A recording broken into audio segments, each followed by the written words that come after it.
Welcome back. We're still with former Ambassador, Permanent Representative to the United Nations, Ambassador Humphrey Ojiako. Thank you for joining us once again. Thank you, Gloria. Well, we left off with the issue of security and how expectations might have risen concerning what the U.S. might do this time around. But then, we can't help but go back in time under the last administration.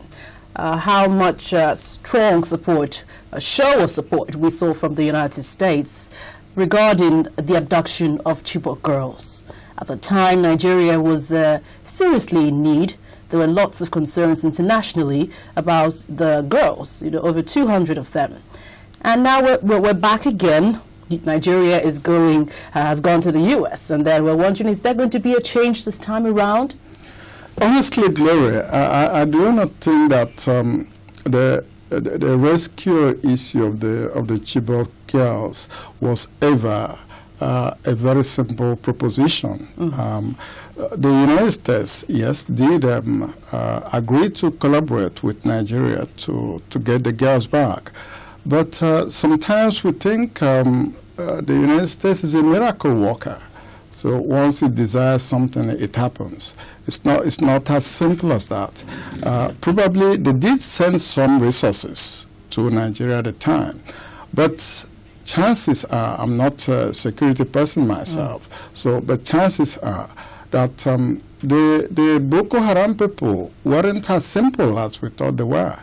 I always had my doubts that they would concentrate those guys in one particular place where security agencies could come at any time and maybe overwhelm them and free the girls. But we saw the obvious disinterest afterwards.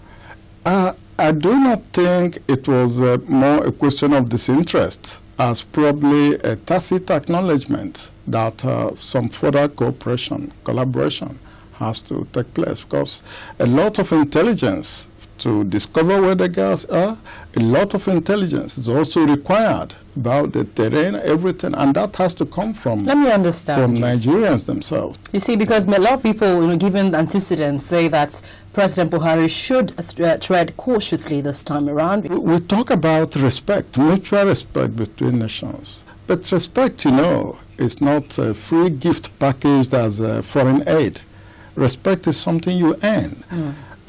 Much of the security, the stability, the economic growth, the development of a country depends on that country's own assets, its own commitment, the sweat and the sacrifice it is prepared to make.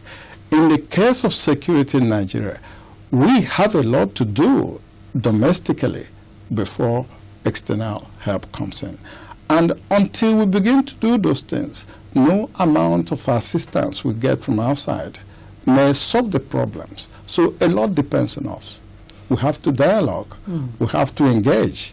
We have to engage in so many different ways. Let's look at the economic perspective of this now. One thorny issue between some African countries and the United States is that African Growth Opportunity Act, which I'm sure you're very well versed with.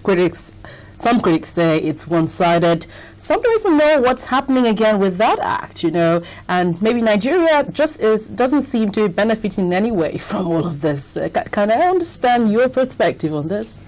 The Africa Growth and Opportunity Act was also something that was established with a lot of promise under President Clinton, I think. And President George Bush gave it further push. And it worked for some African countries, the few that had tradable goods that meet American standards at the time. There is a misconception here that the AGOA thing is entirely new concept of president. No, it is not. Because for over 30 years, the European Union had a similar arrangement called preferential trade with African countries, Nigeria included. But frankly, I do not think we did very well in those 30 or 40 years of dealing under the preferential treatment system with the European Union. And the reasons eventually boil down to one thing. What is it we take to the market? when it became a challenge for Nigeria to get the visa to trade under AGOA with the United States. We did get the visa, I think, around 2005, 2006, 2000. But I don't think we did anything much with the visa, simply because the goods that we should sell in the United States, meeting their standards, their packaging, sustainability of supply, and all of that, I do not think we had them ready. And as we speak, I'm not so sure that we still have those kind of goods. The trade between the United States and Nigeria has been mostly on crude oil, and of course equipment and stuff coming from the United States to Nigeria. So to that extent, yes, you could say we are still doing the pre-colonial thing of packaging raw goods and materials and commodities and sending to Western markets for those things to be refined and processed and sent back to us at exorbitant prices. But that's not the trade Nigeria wants to continue engaging in the 21st century. Now we should be processing, we should be manufacturing, we should be producing various agricultural products and bring them up to the consumption point, and then we can trade with these countries. Ambassador Humphrey Ojiako, thank you for your time and for coming on Dateline Abuja. Thank you so much. Thank you very much. Thank you.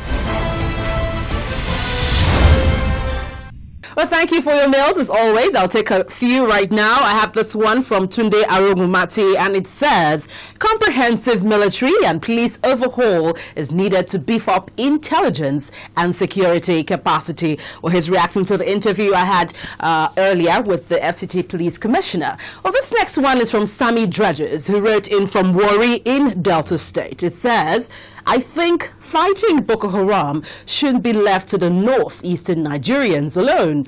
I think that fighting the sect should be a national effort. Countless Nigerians have been killed daily, and I know that the civilian JTF have more motivation than the Nigerian army if well armed. Well, thank you very much, Tunde and Sammy, and all of you who have commented on our earlier interviews. Keep your views and comments coming using the address and Twitter handle on your screen. Let us know anything happening within your locality, and don't forget you can view the program on youtube.com/channelsweb/videos. Make your comments after viewing all the videos, and of course include your name and where you're writing from. I'm Gloria Umezuke. Thanks for watching, and see you again.